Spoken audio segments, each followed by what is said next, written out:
दोस्तों, भारत पाकिस्तान युद्ध में तुर्की द्वारा पाकिस्तान की गई मदद के बाद तुर्की को भारत से इतने बड़े स्तर पर नुकसान उठाने पड़ेंगे, इसका इन्हें जरा सा भी अंदाजा नहीं था। और अब तुर्की की टॉप लीडरशिप, इनके बड़े व्यापारी तुर्की की ही सरकार को कोस रहे हैं कि आखिर तुम्हें क्या जरूरत थी पाकिस्तान जैसे भिखारी देश की मदद करने की। और लगातार भारत से हो रहे नुकसान के बाद इनकी टॉप लीडरशिप, इनके बड़े व्यापारी भारत के साथ संपर्क करने की कोशिश कर रहे हैं, लेकिन भारत किसी के साथ कॉन्टेक्ट नहीं कर रहा। कई रिपोर्ट्स का तो मानना है कि शायद फोन कॉल्स तक किए जा रहे हैं, लेकिन वो रिसीव नहीं किए जा रहे हैं। शायद भारत सरकार चाहती है कि देश के अंदर जो हवा चली है वो आंधी में बदल जाए और पूरी दुनिया को एक क्लियर कट मैसेज दिया जाना चाहिए कि जब भी आप हमारे देश के खिलाफ जाकर के गद्दारी करेंगे तो सिर्फ सरकार ही नहीं बल्कि देश की जनता, देश के व्यापारी तक ऐसे फैसले ले सकते हैं जो आपके देश को नुकसान पहुंचा सके। और इस समय माहौल ऐसा है कि इनके राष्ट्रपति एर्दोगन भी अगर भारत को फोन मिला है तो शायद उस फोन को भी रिसीव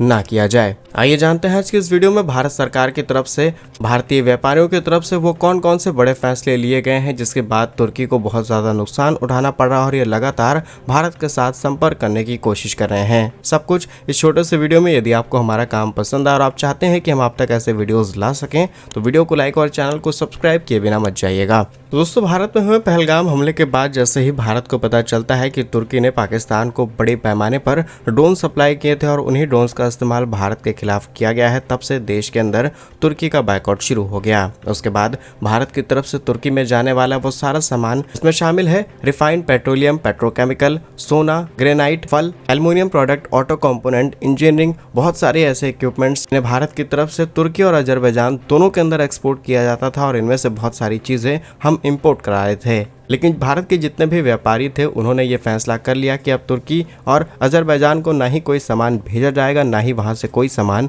मंगाया जाएगा। तुर्की जो भारत के साथ करीब 12 से 14 अरब डॉलर का व्यापार करता है सालाना, वो चाहता था कि साल 2025 में हम इस व्यापार को बढ़ाकर के करीब 20 अरब डॉलर तक ले जाएं। लेकिन इनकी एक गलती की वजह से न सिर्फ इन्हें डिफेंस लॉस हुआ है बल्कि भारत के साथ होने वाले ट्रेड पर भी असर पड़ना शुरू हो चुका है। सबसे पहले इनकी एक एयरलाइन कंपनी जो कि भारत के अंदर एयरपोर्ट मैनेजमेंट की सर्विसेज देती थी, उसे भारत सस्पेंड कर देता है। इनके राष्ट्रपति की बेटी के साथ लिंक बताते हुए कंपनी बहुत सारी रिक्वेस्ट करी है, भारतीय कोर्ट में भी जा चुकी है इस मामले को ले जाकर के, लेकिन अब तक कंपनी के 20% शेयर्स डाउन हो चुके हैं और कंपनी को अब तक करीब 2500 करोड़ रुपए का नुकसान हो चुका है। उसके बाद भारत के मार्बल व्यापारियों ने फैसला किया कि तुर्की के साथ किसी भी तरीके का मार्बल बिजनेस नहीं किया जाएगा। कल खबर सामने निकल के आती है कि भोपाल से तुर्की या फिर किसी भी देश के अंदर जो फल भेजे जाते थे, अगर उन्हें तुर्की भेजा जाएगा तो हम पूरी कंसाइनमेंट्स वापस बुला लेंगे, लेकिन हम फल एक्सपोर्ट नहीं करेंगे।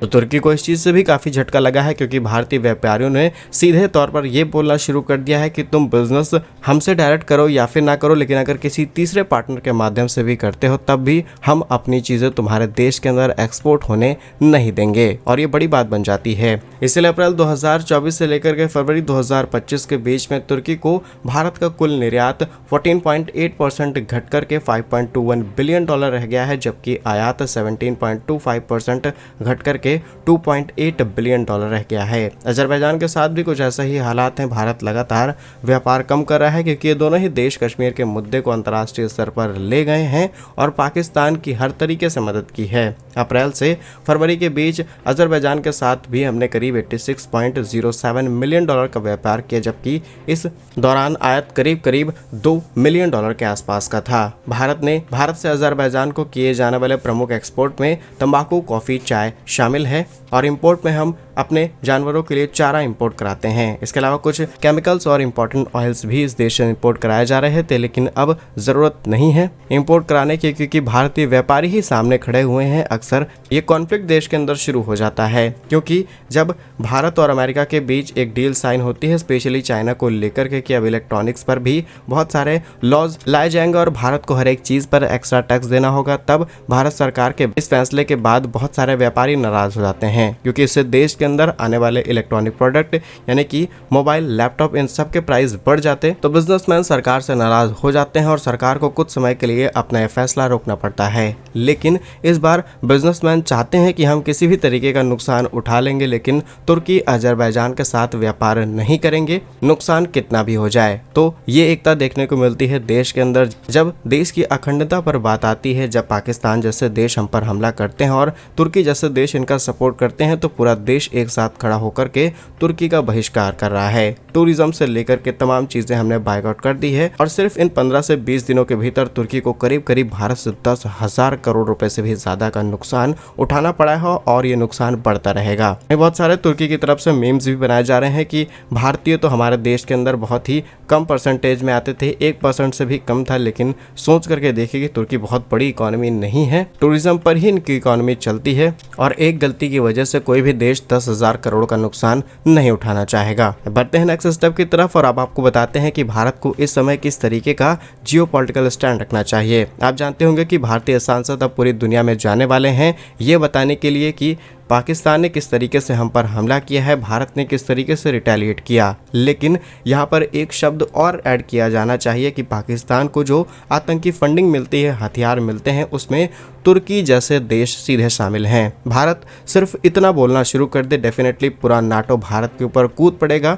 कि हमारे ग्रुप के देश के बारे में आप ऐसा कैसे बोल सकते हैं, आपके पास सबूत है नहीं है। ऐसी तमाम तरीके की बयानबाजी की जाएंगी और अमेरिका जिसने रिसेंटली तुर्की के साथ एक बहुत इंपॉर्टेंट डिफेंस डील साइन की है, हो सकता है ये भी इनके बचाव में उतर आए और यहीं से भारत को सभी पश्चिमी देशों का दोगला चेहरा नजर आ जाएगा कि कौन भारत के साथ है और कौन नहीं। वैसे तो इस बात को हम ऑलरेडी एनालाइज कर चुके हैं कि भारत के ऊपर जब आतंकी हमला हुआ, जब भारत ने बदला लिया, तो कोई भी एक सिंगल देश नहीं था जिसने ये कह दिया हो कि हम भारत के साथ पूरी तरीके से खड़े हैं। भारत जो भी करेगा, हम भारत को हथियार सप्लाई करेंगे, हम भारत को पैसा, तेल सब कुछ सप्लाई करेंगे, बस भारत अपना बदला ले ले। सभी देशों ने न्यूट्रल स्टैंड रखा, कहा कि हम आतंकवाद के खिलाफ हैं और भारत को कार्रवाई करनी चाहिए जिसमें किसी भी आम नागरिक को कोई नुकसान न होने पाए। वहीं भारत तुर्की के डिफेंस स्टॉक को भी खा गया है, क्योंकि तुर्की ने जो ड्रोन्स भारत के खिलाफ इस्तेमाल किए थे, भारत ने उन्हें तुरंत न सिर्फ इंटरसेप्ट किया है बल्कि कुछ ड्रोन भारत के अंदर जिंदा गिरे हैं आकर के और इनको भी भारत लगातार